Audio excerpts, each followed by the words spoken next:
이 18세기에 활동했던 이 모라비안 교도들이 있는데요.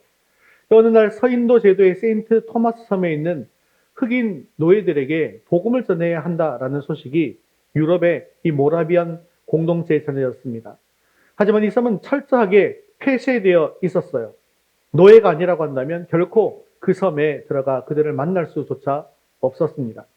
그때 레오나르도 도보와 다비드 니치만이라고 하는 두 명의 젊은 청년이 이 사역에 자원하게 되었는데 그들이 선택한 방법은 이 세상의 눈으로 볼 때는 너무나도 충격적이고 어리석은 것이었습니다.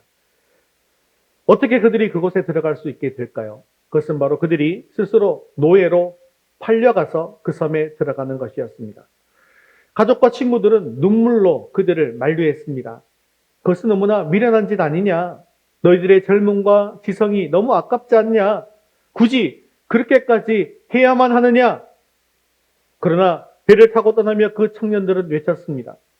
죽임당하신 어린 양이 자신의 고난에 대한 합당한 영광 받으시기를 원합니다.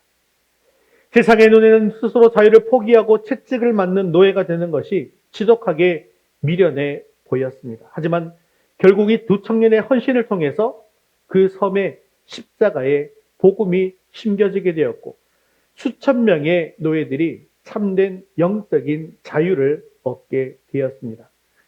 이것이 바로 오늘 우리가 나눌 십자가의 도인 것이죠. 세상은 끊임없이 우리에게 더 높아져라, 더 강해져라, 더 똑똑해져라. 그래서 남들을 짓밟고 올라서라고 말하면서 이것이 바로 지혜다라고 가르칩니다. 그러나 오늘 사도 바울은 부패하고 타락한 인간의 본성을 향해서 그리고 스스로 지혜롭다 여기는 이 세상을 향해서 폭탄과도 같은 선언을 하게 되어지는데 우리 25절 말씀 같이 읽겠습니다. 하나님의 어리석음이 사람보다 지혜롭고 하나님의 약하심이 사람보다 강하니라. 아멘. 오늘 이 예배 자리에 나온 우리 모두가 세상의 헛된 지혜와 썩어질 능력을 의지하던 교만을 내려놓기를 바랍니다. 우리의 전적인 타락과 무능함을 철저하게 인정하고 오직 나를 살리신 십자가의 은혜만을 붙들기로 결단하는 시간이 되기를 바랍니다. 오늘 선포되어지는 말씀을 통해서 수치스럽고 미련해 보이는 저 십자가가 어떻게 내 영혼을 살리는 하나님의 완벽한 지혜이자 능력인지를 깊이 깨닫고 그 십자가만을 살아가며 살아갈 수 있게 되어지기를 주님의 이름으로 축원합니다. 우리 첫 번째 같이 읽겠습니다. 십자가는 세상을 이기는 하나님의 능력입니다. 18절 말씀 계속해서 읽겠습니다. 십자가의 도가 멸망하는 자들에게는 미련한 것이요 구원을 받는 우리에게는 하나님의 능력이라. 아멘. 이 기독교의 십자가는 지금은 물론 목걸이나 또 귀걸이 이런 액세서리 같은 걸로 하고 다니면서 예쁘다라고 생각할 수도 있겠지만요. 본래는 극악무도한 범죄자, 국가의 반역자들을 처형하던 가장 끔찍하고 저주받은 사형 틀이었습니다. 유대인들의 율법 신명기에 보면 뭐라고 되어 있죠? 나무에 달린 자마다 하나님께 저주를 받은 자다라고 했습니다. 로마인들에게 십자가라고 하는 것은 로마 시민들에게는 절대로 언도하지 않는 가장 수치스럽고 야만적인 형벌이었습니다. 그런데 그 저주받은 사형틀에서 무기력하게 피를 흘리고 죽어간 한 청년 예수를 향해서 나의 하나님, 나의 구원자라고 고백하는 것은 사실 당시 사람들에게 있어서는 미친 짓이고 어리석음의 극치였다는 것이었죠. 반면에 22절에 보면 유대인은 표적을 구한다라고 했습니다. 이게 무슨 말이냐면요. 유대인이 원했던 메시아상이 따로 있었다는 것입니다. 그들이 원했던 것은 하늘에서 불이 내리고 로마 제국을 단숨에 쓸어버릴 압도적인 정치력, 군사적 힘을 가진 영웅이었다는 것이죠. 그래서 생각나는 영웅들이 있지 않습니까? 대표적으로는 다윗과 같은 그런 영웅이 나타나기를 원했던 것이죠. 그래서 그들은 그 옛날 모세 시절 홍해를 가르고 만나를 내리던 그 눈에 보이는 표적, 기적 이런 것들만을 원했다는 것입니다. 하지만 예수님은 칼을 뽑아대는 대신 묵묵히 채찍을 맞으시고 십자가에 못 박히셨습니다. 그래서 유대인들의 눈에 보기에 예수님은 그저 무능력한 패배자일 뿐이었다는 것이죠. 사랑하는 성도 여러분, 그런데 오늘날 우리의 신앙은 어떻습니까? 혹시 우리도 유대인들처럼 표적만을 구하는 신앙생활을 하고 있지는 않는지 한번 돌아봐야 하지 않겠습니까? 하나님, 이번 시험에 기적적으로 1등급을 맞게 해주시면 주님 잘 믿을게요 라고 하거나, 주님 남들이 부러워할 만한 그런 좋은 직장을 합격하는 표적을 보여주시면 그것이 하나님께서 살아계신 것을 증거로 삼겠습니다 라고 기도하는 조건부 신앙을 우리가 가지지는 않았냐는 것입니다. 그러다 보니까 우리가 뭐라고 생각하나 하면 내가 잘 돼야지만 하나님이 능력이 있으신 것이다 라고 착각을 하게 되더라는 것입니다. 만약 우리가 그런 믿음을 가졌다고 한다면 우리에게 십자가라고 하는 것은 그저 신앙생활의 걸림돌이자 거추장스러운 장식품에 불과할 것입니다. 왜냐하면 이 표적신앙이라고 하는 것은요, 기적이 사라지면 그 믿음도 와르르 무너져 버리는 모래 위에 지은 집과 같기 때문입니다. 그러나 개혁주의 신앙은 우리에게 분명하게 가르치죠. 인간은 전적으로 타락하고 부패해서 스스로의 힘으로는 죄와 사망의 늪에서 단 한 발자국도 빠져나올 수 없는 철저히 무능력한 존재라는 것입니다. 아무리 세상의 돈과 권력과 학벌이라고 하는 능력을 끌어모은다 할지라도 내 영혼을 갉아먹는 죄의 문제와 나를 영원한 지옥 형벌로 끌고 가는 죽음의 문제 앞에서는 휴지 조각처럼 무기력할 뿐이더라는 것입니다. 하나님의 능력이라고 하는 것은 결국 로마를 정복하는 군사력에 있었던 것이 아니었습니다. 하나님의 진짜 능력은 죄 없으신 하나님의 아들 예수 그리스도께서 우리가 받아야 될 영원한 진노와 형벌을 십자가 위에서 고스란히 받아내시는 대신 우리를 대속해 주시는 그 대속의 은혜가 이 은혜에 있었다는 것입니다. 예수님께서 십자가에서 완전히 부서지고 찢겨짐으로 말미암아 우리를 얽어매고 있던 이 죄의 사슬이 끊어지게 된 것이죠. 또한 죽음을 이기시고 사흘 만에 부활하심으로 사탄의 머리를 완전히 박살내 버리신 것입니다. 이것이 바로 우주를 뒤흔드는 진정한 하나님의 능력인 것입니다. 세상 사람들이 보기에 무기력해 보였던 십자가는 결국 로마를 정복하고 세계를 정복하게 된 것입니다. 세상이 말하는 능력 있는 사람은 화려한 스펙이나 높은 연봉이나 번듯한 직함이나 그리고 철저한 자기 PR로 무장해서 다른 사람들과의 경쟁에서 이기는 사람입니다. 그러다 보니 예수님을 믿는다고 하면서 이런 세상의 기준에 자신을 비추어 보면서 내가 과연 여기서 뒤처지지 않고 잘 살아날 수 있을까라고 하는 무력감과 두려움을 느낄 때가 있을 것입니다. 하지만 가장 연약해 보였던 십자가가 사망 권세를 이긴 최고의 능력이다라는 사실을 마음속 깊이 묻으시고 믿으시기를 바랍니다. 나의 부족함과 연약함이 오히려 하나님이 일하시는 완벽한 통로가 됨을 믿으십시오.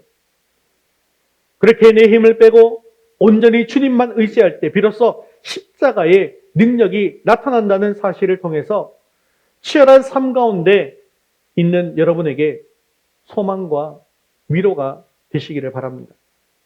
사랑하는 성도 여러분, 내가 세상에서 조금 뒤처지는 것 같아도, 내가 가진 스펙이 조금 초라해 보여도 결코 좌절하지 마십시오. 우주 만물을 창조하신 하나님의 아들이 나를 살리시려고 자신의 생명을 던져주셨습니다. 그 십자가의 능력이 지금 내 안에 성령으로 살아 숨쉬고 계십니다. 나의 옛자를 십자가에 온전히 못 박고 이제는 내 안에서 역사하시는 십자가의 능력으로 세상을 이기며 나아가기를 결단하는 저와 여러분 되시기를 주님의 이름으로 축원합니다. 우리 두 번째 같이 읽겠습니다. 십자가는 완벽한 하나님의 지혜입니다. 오늘 22절 하반절을 보면 헬라인은 지혜를 찾으나라고 기록되어 있습니다. 당시 헬라 사람들이 그리스 사람들이죠. 그들은 철학과 이성, 논리와 변론을 최고로 여겼던 사람들입니다. 우리가 잘 기억하는 사람들 있지 않습니까? 소크라테스, 플라톤, 아리스토텔레스. 지금도 너무나도 위대한 철학자들 아닙니까? 이렇게 위대한 지적 전통을 가진 그들에게 구원이라고 하는 것은 무엇이었을까요? 그것은 바로 무지로부터의 탈피였습니다. 그리고 그들에게 있어서 신이라고 하는 존재는요, 감정에 휘둘리지 않는 완벽한 이데아이자 초월적 존재여야만 했던 것입니다. 그런데 창조주 하나님이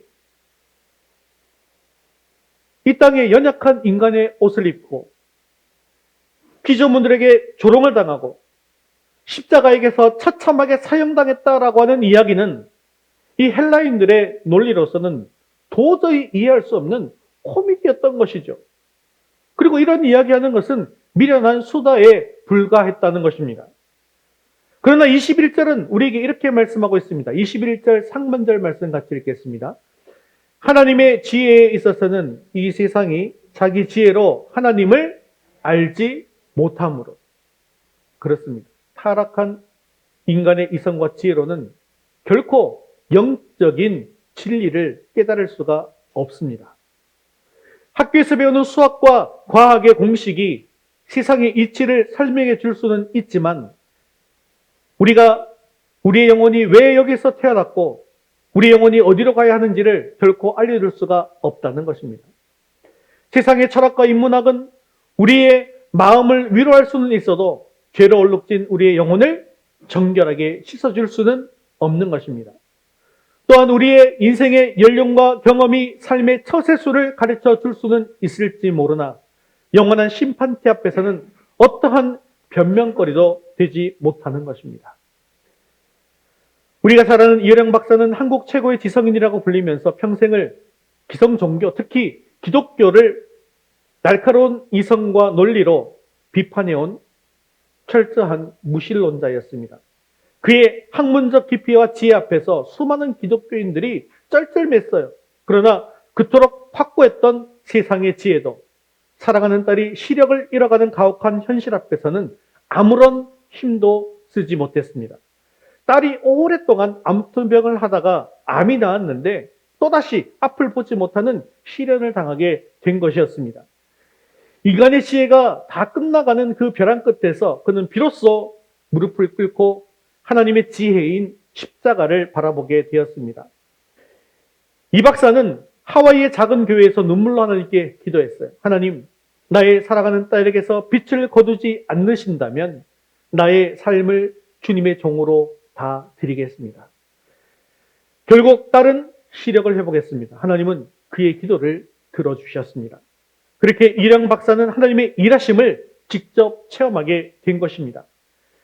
이전에 학자로서 성경을 읽어보았을 때는 다 허무맹랑한 거짓말처럼 보였습니다. 그런데 이제는 그것이 진리인 것을 알게 된 것이죠. 그래서 그는 훗날 이렇게 고백했습니다. 과거 오류로만 보였던 성경이 네 자식을 위해 십자가의 아들을 내어주신 하나님의 사랑을 깨닫고 나니까 구슬을 꿰듯이 진리로 읽혀졌습니다. 세상의 지성이 항복하고 하나님의 지혜가 승리하게 된 것입니다. 십자가를 경험한 그는 또한 하나님에 대해서 이렇게 고백한 것을 볼 수가 있는데요. 내 자식의 병을 고쳐주면 믿고 안 고쳐주면 안 믿는 하나님이 아닙니다. 눈이 고쳐졌다고 언젠가는 안 죽을까요? 눈이 나았다고 해서 암이 없어졌다고 해도 언젠가는 다 죽습니다. 진정한 기적은 예수님의 부활뿐이고 하나님을 믿어서 영생을 얻는 것 외에 기적은 없습니다. 이혜령 박사는 자기의 기도를 그저 들어주는 위대한 존재를 만난 것이 아니라 아낌없이 십자가의 아들을 내어주셔서 자신을 구원하신 크고 놀라우신 그 하나님의 능력을 만나게 된 것입니다. 그렇습니다. 세상의 지혜와 지성으로는 예수님의 십자가가 어리석어 보입니다. 하지만 말씀을 통해서 믿음의 눈이 활짝 열리게 되어지면 하나님의 지혜로 이 십자가의 도가 믿어지게 되는 것입니다. 십자가가 왜 하나님의 가장 위대하고 완벽한 지혜일까요? 왜냐하면 십자가는 하나님의 공의와 사랑의 완벽한 성취이기 때문입니다. 하나님은 절대적으로 거룩하시고 공의로우신 재판장이십니다. 죄를 짓고 타락한 인간을 그냥 용서하신다면 이것은 하나님의 공의에 위배되는 것이죠. 죄의 삭은 반드시 무엇으로 치러져야 됩니까? 죄의 삭은 사망으로 치러져야 합니다. 그런데 하지만 동시에 하나님은 우리를 너무나 사랑하시는 하나님이시죠. 그래서 죄가 있다고 사망시키고 우리를 지옥불에 던져넣기를 원하지 않으신다는 것입니다. 즉, 죄를 반드시 벌하셔야만 하는 공의와 죄인을 살려야만 하는 사랑, 이 결코 양립할 수 없는 딜레마를 단번에 해결할 한 이 영적인 묘수, 이것이 바로 십자가입니다. 하나님은 자신의 독생자 예수 그리스도에게 우리의 모든 죄악을 쏟아 부으시고 철저하게 심판하심으로써 하나님의 이 공의를 만족시키셨습니다. 그리고 계속의 죽음을 통해서 우리에게 영원한 생명을 주심으로 또한 하나님의 사랑을 확증하신 것입니다. 세상에 어떤 위대한 철학자나 변론가도 감히 상상할 수조차 없는 이 구원의 마스터 플랜, 이것이 바로 십자가에 담긴 하나님의 지혜라는 것이죠. 세상은 우리에게 더 영악해지라고 손해보지 말라고 끊임없이 다그칩니다. 하지만 오늘 우리가 확인한 십자가의 역설은 무엇입니까? 가장 무력해 보이는 십자가가 죽음을 이긴 유일한 능력이라는 것입니다. 직장에서, 가정에서, 학교에서 우리가 선택한 그 바보 같은 순정과 미련해 보이는 사랑은 사실 결코 헛되지가 않습니다. 그것이 바로 세상이 감당하지 못하는 하나님의 지혜이기 때문이죠. 사랑하는 성도 여러분, 우리의 알량한 경험과 지식으로 하나님을 재단하지 마시기를 바랍니다. 내 뜻대로 인생이 풀리지 않는다고 해서 내 머리로 도저히 이해되지 않는 고난이 찾아왔다고 해도 하나님을 원망하지 마시기를 바랍니다. 우리의 이성을 십자가 앞에 철저하게 복종시키십시오. 세상의 지혜를 배설물로 여기고 하나님의 지혜인 십자가 복음만을 내 삶의 유일한 진리로 삼고 살아가는 저와 여러분 되시기를 주님의 이름으로 축원합니다. 세 번째 같이 읽겠습니다. 십자가의 도는 전도에 미련한 것을 통해 전해집니다. 21절 하반절 같이 읽겠습니다. 하나님께서 전도에 미련한 것으로 믿는 자들을 구원하시기를 기뻐하셨도다. 여러분, 전도하면서 때때로 이런 생각을 해보신 적 있지 않습니까? 하나님은 전능하신데 하늘에서 천군과 천사들을 다 동원해서 하늘에 이 붉글씨로 복음을 막 적어 놓는 거예요. 예수 믿어야 천국 간다. 안 믿으면 다 지옥 간다. 붉글씨로 막 이렇게 적혀져 있다고 한다면, 또는 우리와 같은 목소리로 직접 전 세계 사람들에게 말씀하시면 단숨에 다 믿지 않을까? 왜 하필 나같이 말주변도 없고 세상에서 잘 나가지도 않는 사람의 입술을 통해서 복음을 전하게 하시는 것일까? 이런 생각하면서 실제로 전도하러 나가보면 참으로 내 자신이 미련해 보입니다. 길거리에서 전도지를 나누어주고 학교에서 친구들에게 예수님의 이야기를 꺼냈다가 조롱당하고 직장에서 그리스도님을 밝히면서 손해를 감수하는 우리의 모습은 세상 사람들이 볼 때 참으로 시대착오적인 바보 같은 지심에는 분명합니다. 하지만 오늘 본문 24절은 분명하게 우리에게 이렇게 선포하고 있죠. 24절 말씀 같이 읽겠습니다. 오직 부르심을 받은 자들에게는 유대인이나 헬라인이나 그리스도는 하나님의 능력이요 하나님의 지혜니라. 아멘. 자, 부르심을 잊지 못한 사람들에게는 십자가를 이 미련한 것으로 여기게 되어지지만 부르심을 입은 자들은 하나님의 지혜를 깨닫게 되어진다는 것입니다. 부르심을 입은 사람들은 십자가의 도를 듣고 그리스도를 깊이 경험하게 되어지죠. 십자가 복음을 통해서 어린 양 되신 그리스도 안에 있는 영광과 지혜와 능력을 경험하게 되어지는 것입니다. 또한 부르심을 입은 자들은 그리스도를 아는 지식을 가장 고상한 것으로 여기게 되어집니다. 그래서 그리스도를 믿기 전에 추구하던 세상적인 지혜나 기적이나 자랑을 배설물처럼 여기고 오직 그리스도만을 알기로 작정하게 되어지는 것입니다. 그리고 그리스도 안에서 새롭게 하나님의 지혜와 능력도 발견하게 되는 것이죠. 그런데 우리가 세상을 살아가다 보면 내가 만나는 사람 그 누가 부르심을 입은 자인지를 알 수가 없다는 것입니다. 그렇기 때문에 우리는 때를 얻든지 못 얻든지 내 눈앞에 있는 사람들을 향해서 이 미련해 보이는 십자가 복음을 전해야만 하는 것입니다. 그런데 그렇게 복음이 선포되어지는 순간 성령이 초자연적으로 역사하시는 것이죠. 닫혀있던 죄인이 영적 귀를 열으시고 굳어버린 돌 같은 마음도 깨뜨려 주시고 영적으로 죽어있던 자를 살려내시는 것입니다. 그런데 이것은요, 내가 말을 유창하게 잘해서가 아닙니다. 또한 내 논리가 완벽하기 때문도 아닙니다. 오직 십자가에 못 박힌 그리스도라는 그 투박하고 단순한 진리 자체가 생명의 씨앗이기 때문인 것이죠. 그러므로 전도는 인간의 설득이 아닙니다. 영혼을 향한 이 성령의 부르심에 우리가 통로로 쓰임 받는 거예요. 그러니까 이것이 얼마나 영광스러운 특권이냐는 것이죠. 예수님을 믿는다는 이유로 따돌림 당할까 두려워하지 마시기를 바랍니다. 십자가의 흔적을 부끄러워하지 마십시오.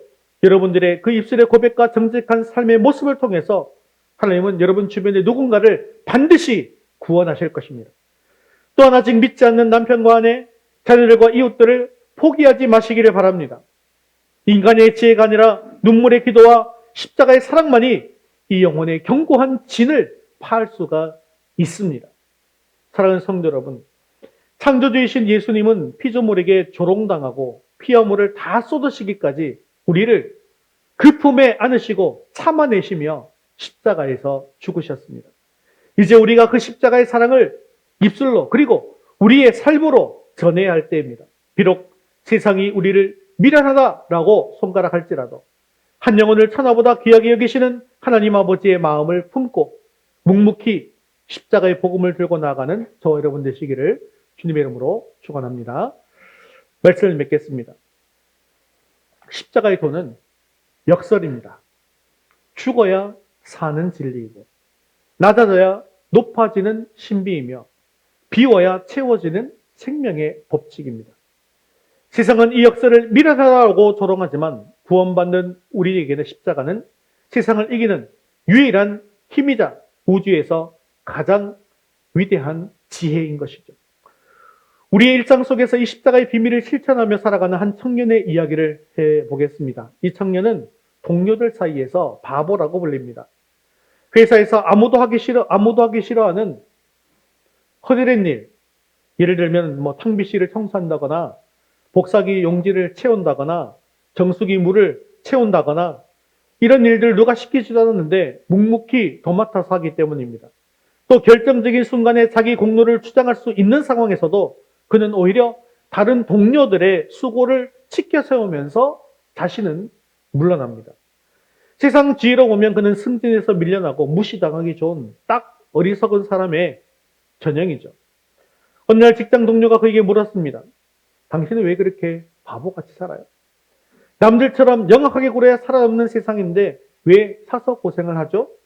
그때 그 청년은 밝게 웃으며 대답했습니다. 제가 믿는 예수님은 저를 살리시려고 가장 낮은 곳에서 목숨을 버리셨거든요. 그분에 비하면 저의 이 수고는 정말 아무것도 아닙니다. 저는 그저 그분의 길을 따라 걸어가는 그 길이 행복할 뿐입니다. 그 미련해 보이는 청년의 삶을 통해서 비웃던 동료들의 마음이 서서히 열리기 시작했습니다. 저 사람이 믿는 예수가 과연 누구길래 저렇게 살아갈 수 있을까라고 하는 의문이 복의 문을 연 것입니다. 그렇습니다. 이런 바보 같음이 오히려 십자가의 향기이고 십자가의 능력입니다. 아무도 가려하지 않는 낮은 자리, 손해를 감수하는 그 미련의 미련한 순종의 걸음을 통해서 하나님은 천국의 역사를 이루시는 것입니다. 세상은 우리에게 더 똑똑해지라고, 영악해지라고, 또 손해보지 말라고 끊임없이 다그칩니다. 경쟁이 치열한 조직 속에서 묵묵히 내게 주어진 일과 남이 꺼리는 일까지 다 챙기다 보면 나만 바보같이 손해보며 사는 것이 아닌가라고 하는 회의가 찾아올 때가 있습니다. 하지만 오늘 우리가 확인한 십자가의 역설은 가장 미련해 보이고 무력해 보이는 십자가가 결국 죽음을 이기고 우리를 살리는 최고의 능력이 되었다는 것입니다. 당장 눈앞의 성과나 사람들의 인정에 너무 조급해지지 않으셨으면 좋겠습니다. 동료들의 뒷담화에 휩쓸리지 말고 또 조용히 내 자리를 기도로 시작하고 보이지 않는 곳에서 섬기는 그 바보 같은 순종이야말로 험한 세상을 이기는 가장 강력한 무기인 것입니다. 이번 한 주 여러분들이 새롭게 감당하시는 모든 업무와 만남 속에서 세상의 얄팍한 계산이 아니라 십자가의 지혜가 가득하기를 바랍니다. 직장에서, 가정에서 우리가 선택한 그 바보 같은 순종과 미련해 보이는 사랑은 절대 헛되지 않습니다. 우리가 세상에서 바보 같다라는 소리를 들을 만큼 정직하고 남들이 꺼리는 일을 묵묵히 감당하고 나를 드러내지 않는 그 순간, 바로 그때가 내 안에 세상 욕심이 죽고 예수님의 생명이 나타나는 시간입니다. 그래서 오늘 여러분 주보에 바보같이 순종하는 실천사항 체크리스트를 넣어드렸거든요. 그래서 이제 제가 정리해서 드린 것이고 또 여러분들이 또 한 번 또 밑아래에다가 적어서 해보실 수도 있을 것 같습니다. 한 주간 한 3개 이상 여러분들이 한번 의도적으로 내가 바보처럼 이렇게 순종하겠습니다. 체크하시고 날짜를 한번 기록해 보시고 목적 모임 때 나누어 보았으면 좋겠습니다. 십자가의 능력이 나에게 어떻게 나타나고 있는지, 내 마음의 변화가 어떻게 일어나는지. 사랑하는 성도 여러분, 이제 나를 위해서 기꺼이 미련한 조롱거리가 되셨던 예수 그리스도의 그 깊고 넓은 사랑을 가슴에 품으십시오. 그리고 예배당 문을 나서서 여러분들이 딛고 있는 가정과 학교, 캠퍼스와 일터로 나아가십시오. 비록 손해보는 것 같고 알아주는 이 없어도 괜찮습니다. 우리가 십자가의 미련함을 선택할 때 하나님께서는 그것을 통해서 세상을 이길 가장 완벽한 지혜를 우리에게 부어 주실 것입니다. 때때로 바보 취급을 받고 조금 손해볼지라도 십자가의 향기를 뿜어내는 거룩한 바보로 당당히 승리하시기를 축복합니다. 이제 한 목소리로 결단 선언문을 낭독하도록 하겠습니다. 바보가 되어 십자가로 승리하겠습니다. 나는 눈에 보이는 세상의 표적을 구하지 않고 나를 구원하신 십자가의 능력만을 온전히 의지하겠습니다. 나는 얄팍한 세상의 이성과 지혜를 내려놓고 하나님의 완벽한 지혜인 십자가의 복음 앞에 내 삶을 철저히 복종시키겠습니다. 나는 세상의 조롱과 손해를 두려워하지 않고 내가 선 가정과 일터에서 십자가의 사랑을 묵묵히 전하는 미련한 전도자로 살겠습니다. 아멘. 여러분의 이 작은 순종과 미련해 보이는 이 바보 같은 희생을 통해서 여러분이 속한 공동체가 변화되고 죽어가는 영혼들이 주님께로 돌아오는 위대한 구원의 역사가 일어나게 될 것입니다. 평생토록 십자가만을 나의 유일한 자랑거리로 삼고 그 십자가의 능력과 지혜로 세상을 넉넉히 이기는 미련한 전도자가 되어서 주님께 칭찬받는 저와 여러분 되시기를 주님의 이름으로 축원합니다.